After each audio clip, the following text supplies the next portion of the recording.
Merci d'être au rendez-vous d'Économie Le Max sur i24 News. Au sommaire aujourd'hui, à qui profite la baisse de l'euro face au dollar ? Moins 15% sur les 8 derniers mois. Est-ce une bonne nouvelle, une chance pour les exportations européennes et françaises d'abord ? La tendance, vous le verrez, pourrait s'intensifier ces prochains mois avec l'hypothèse d'un assouplissement monétaire de la part de la BCE.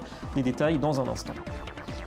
Et puis une visite au salon automobile de Détroit, sport, luxe, performance. Les grosses cylindrées sont censées célébrer la reprise de la croissance US. Quelle place pour le tout électrique à l'heure où le baril de pétrole est à son plus bas en 6 ans ?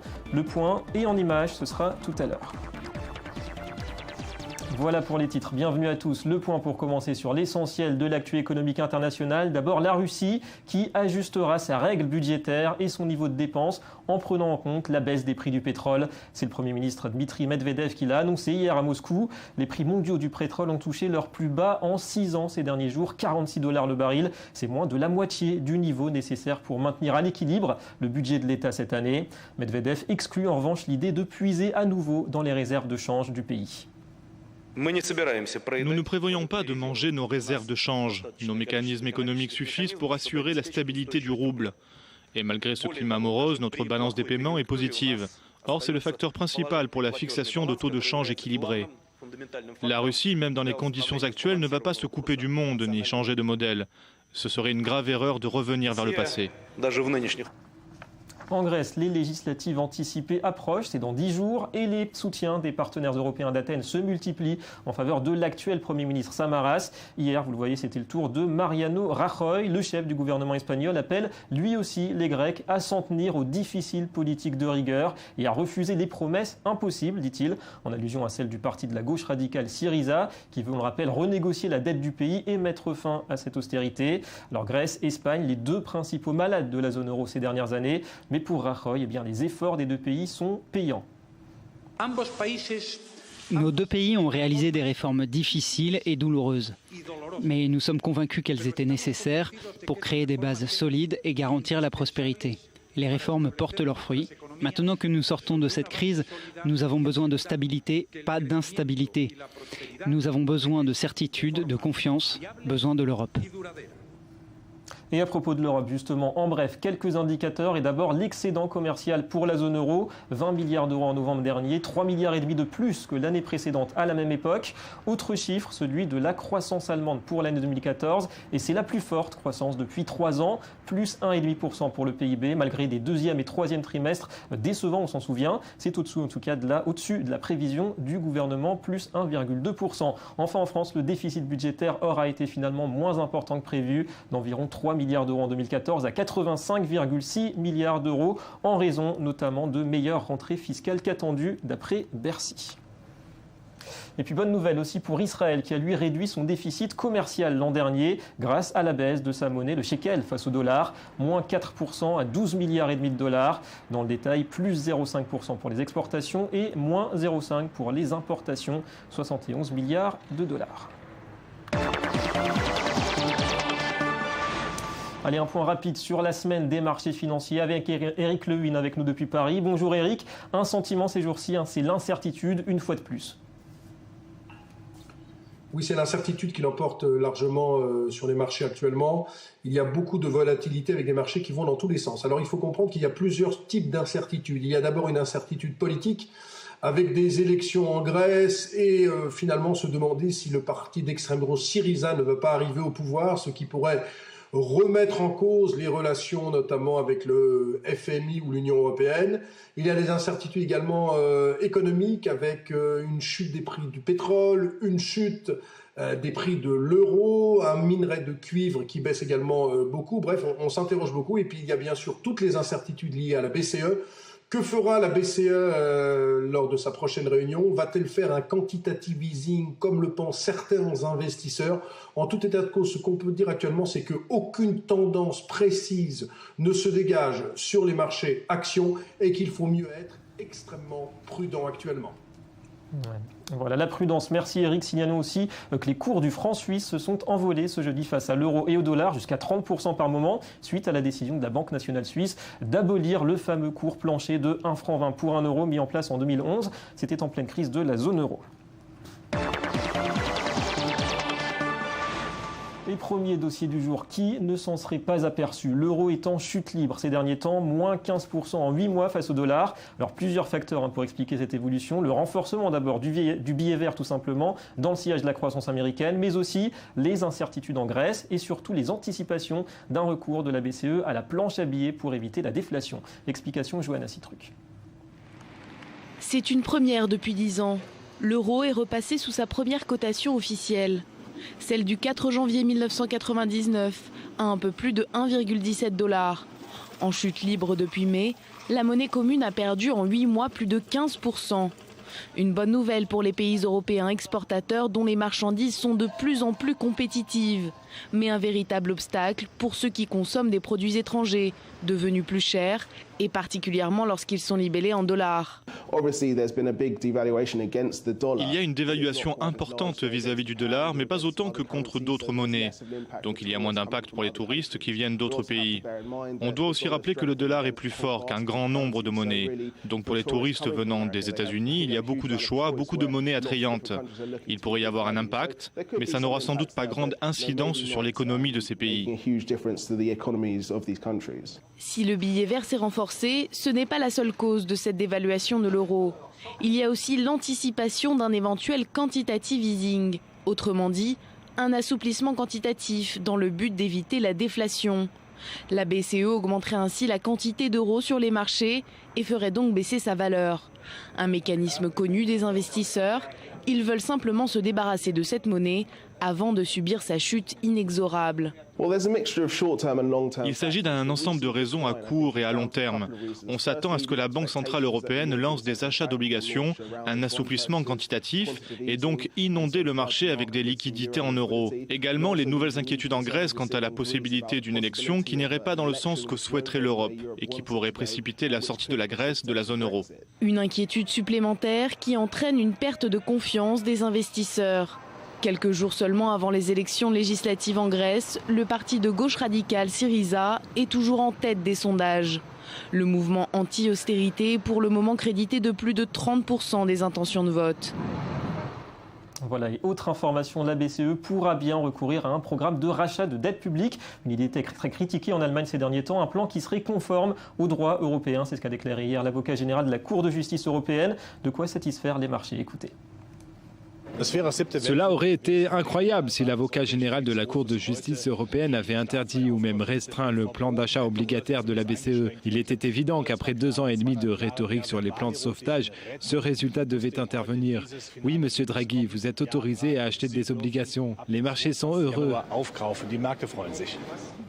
Allez, second dossier, l'Amérique qui célèbre sa reprise illustrée par la vigueur du marché automobile, plus 5,8% pour les immatriculations aux États-Unis en 2014. Et comme un symbole, c'est le salon de Détroit qui sert de vitrine au renouveau du marché. Détroit, une ville elle-même sortie de la faillite il y a quelques semaines. Et cette année, vous allez le voir, marque le grand retour des grosses cylindrées. Chute des cours du pétrole oblige. Anthony Lesme. Après plusieurs années de vaches maigres, le salon de Détroit ouvrait ses portes lundi avec un moral au zénith. Porté par la chute des cours du pétrole et par une croissance insolente de l'économie américaine, le marché de l'automobile a repris des couleurs.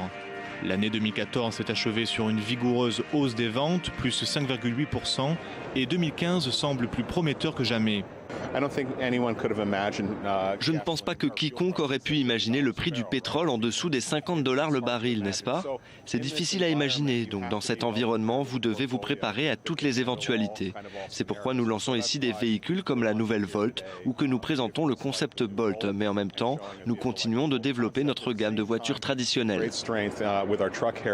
Si les années de crise ont fait la part belle aux hybrides et aux voitures électriques, aujourd'hui on assiste au retour des pick-up 4x4 et autres grosses cylindrées. Même Barack Obama ne cache pas son enthousiasme. J'adore être conduit dans ces monstres. C'est le nom que l'on donne à ces voitures, les monstres. Mais j'ai aussi eu la chance de regarder ces nouvelles Mustang. Et pour dire vrai, ces Mustangs ont un peu plus de style, un peu plus de classe. Alors qu'une conférence mondiale sur le climat doit être réunie cette année, l'Amérique produit à nouveau en masse des moteurs à explosion, y compris diesel. Un contresens total pour le PDG de voitures de luxe électriques, Tesla. Il y a un danger important avec la technologie de la fracturation hydraulique, qui je pense est encore très jeune, parce que je pense que la fracturation hydraulique multiplie par 10 la quantité de pétrole et de gaz dans le monde. Nous ne connaissons pas encore son amplitude totale, mais c'est probablement un ordre de magnitude, ce qui signifie que les dégâts potentiels sur le climat sont bien plus importants. Créateur de PayPal, le milliardaire a vendu avec Tesla seulement 30 000 modèles en 2014. Il prévoit de baisser le prix de vente en 2020 à 30 000 € au lieu de 60 000 aujourd'hui. Les investissements sont très coûteux et dépassent, selon Musk, la simple envie de s'enrichir. La raison pour laquelle je le fais et pour laquelle beaucoup de personnes à Tesla le font, c'est que nous pensons que nous allons faire une différence dans le monde si nous passons à un moyen de transport durable le plus tôt possible. Détroit supprime peu à peu les stigmates de sa faillite, notamment par le retour de l'emploi et la réhabilitation de ses quartiers. En même temps, nombreux sont ceux qui s'élèvent contre l'extraction en masse du gaz de schiste, que ce soit pour prévenir une pollution des sols ou pour éviter une hausse de l'empreinte écologique américaine. Voilà, salon ouvert en tout cas jusqu'au 25 janvier. Alors en ligne avec nous, un spécialiste de l'industrie automobile, Julien Bonnet, bonjour. Bonjour. Vous êtes journaliste pour l'usine nouvelle et l'usine digitale. D'abord, globalement, l'industrie automobile, plus encore que les autres peut-être, elle est sensible au niveau des prix du pétrole, pas seulement pour les ventes de véhicules, mais aussi pour le type de modèle produit. Alors oui, la forte chute des cours du pétrole explique en partie la bonne santé, notamment du marché américain. La baisse des prix à la pompe a notamment encouragé l'achat de véhicules particulièrement gourmands et qui ont toujours la cote aux États-Unis. Dans ce contexte, c'est en Détroit qui tient actuellement donc les Américains Ford et GMC notamment, et les Japonais Toyota et Nissan ont présenté donc des nouveaux monstres pick-up et autres trucks. Mais toutefois, chez les grands constructeurs automobiles qui sont soumis à des réglementations de plus en plus contraignantes en termes d'émissions de CO2 notamment, les variations du cours de pétrole ne guident pas vraiment les choix industriels. S'il y a une baisse du prix à court terme, il faut bien avoir en tête que la perspective d'un monde sans pétrole n'a pas disparu, ce qui entraînera inéluctablement un renchérissement des cours à plus ou moins long terme. Et donc là, pour ce salon de Détroit, avec ce contexte donc de baisse des prix du pétrole, on assiste à une vraie rupture, la fin des efforts qui visaient ces dernières années, on sait, à réduire un petit peu les cylindrées et la consommation. Alors, pas tant que ça finalement. Au salon de Détroit, il est d'ailleurs intéressant de constater que même sur les modèles les plus gourmands, comme le nouveau pick-up de Ford, le Raptor, Ford a associé un moteur plus sobre et a aussi ajouté une structure en aluminium pour réduire le poids. Et donc, on retrouve toujours quand même ce downsizing, même sur les modèles les plus gourmands en consommation de carburant. Et qu'est-ce qui sépare encore culturellement, on pourrait dire, les besoins des marchés européens et américains? Ça se situe beaucoup autour des aspects écolo, la puissance en Amérique, la technologie, l'électrique plutôt en Europe? Alors finalement, la distinction qu'on pourrait faire, c'est qu'en Europe, le marché est plus exigeant, il est hyper concurrentiel, car tous les constructeurs mondiaux, quasiment, ils sont présents. Aux États-Unis, on accorde une grande importance aux nouvelles technologies liées à l'univers du véhicule connecté. On l'a vu au CES de Las Vegas qui a eu juste avant le salon de Détroit. Et ces usages sont notamment tournés avec les interactions avec le smartphone, donc la population américaine qui est d'autant plus connectée. En Europe, on retrouve ces nouvelles technologies, mais elles sont davantage concentrées sur l'assistance à la conduite, freinage d'urgence. Merci beaucoup Julien Bonnet pour toutes ces explications. On va passer au Media Watch. Merci, au revoir. Et pour ouvrir cette revue de presse, un pays dont on parle beaucoup ces temps-ci, le Venezuela et ses pénuries chroniques. Bonjour Johanna Citruc. Bonjour David. Des pénuries qui ont tout de même contribué à la création d'un nouveau métier. Oui, effectivement, le Venezuela importe la plupart des produits qu'il consomme et comme il a de moins en moins de devises, notamment à cause de la chute des prix du pétrole, on en parle beaucoup, le pays a de plus en plus de mal à se procurer certains biens, notamment les plus basiques comme du lait, de la farine ou encore du papier toilette. Et lorsque par miracle il y en a dans les rayons des supermarchés, eh bien les gens se jettent littéralement dessus. Résultat, il faut faire la queue pendant des heures pour pouvoir entrer dans les magasins et faire ses courses. La situation est telle qu'aujourd'hui c'est devenu un métier, c'est-à-dire que certaines personnes sont rémunérées pour faire la queue et ensuite mettre la main sur les produits les plus recherchés, les plus difficiles à trouver, et c'est plutôt bien payé, aux alentours de 13 000 bolivars par mois, ça fait environ 80 $, ça paraît pas énorme, même assez peu, mais pour le pays c'est pas mal puisque c'est plus que le salaire de certains professeurs d'université. Ah ouais, incroyable. Johanna Johanna, on parle des femmes maintenant. Une étude montre qu'il n'y a que 3 pays dans lesquels il y a plus de chances d'avoir une femme patronne qu'un patron. Oui, c'est le Washington Post en fait qui relie une étude de l'OIT, l'Organisation internationale du travail, et c'est en Jamaïque, en Colombie et sur l'île antillaise de Sainte-Lucie qu'on a le plus de chances d'avoir une patronne et non un patron. Concernant le reste du classement, la probabilité d'avoir une femme à la tête de son entreprise aux États-Unis, elle est de 42%. En France, c'est quasiment 40%. Au Venezuela, vu qu'on en parlait tout à l'heure, c'est 33%. En Israël, 31%. Au Japon, 11%. Et en Syrie, juste derrière le Japon, 10%. Et tout en bas du classement, avec moins de 5% chacun, on retrouve l'Algérie, le Pakistan et le Yémen. Mais de façon générale, il y a quand même une amélioration par rapport aux années précédentes, puisque depuis l'an 2000, la proportion des femmes patronnes a augmenté dans près de 80% des pays. Voilà, l'économie et la culture. Merci Johanna, à très bientôt. À bientôt. Voilà, fin de cette édition d'Économie Le Mag. Merci de votre fidélité. La suite de vos programmes, la suite de l'info, c'est tout de suite sur i24 News. Restez avec nous.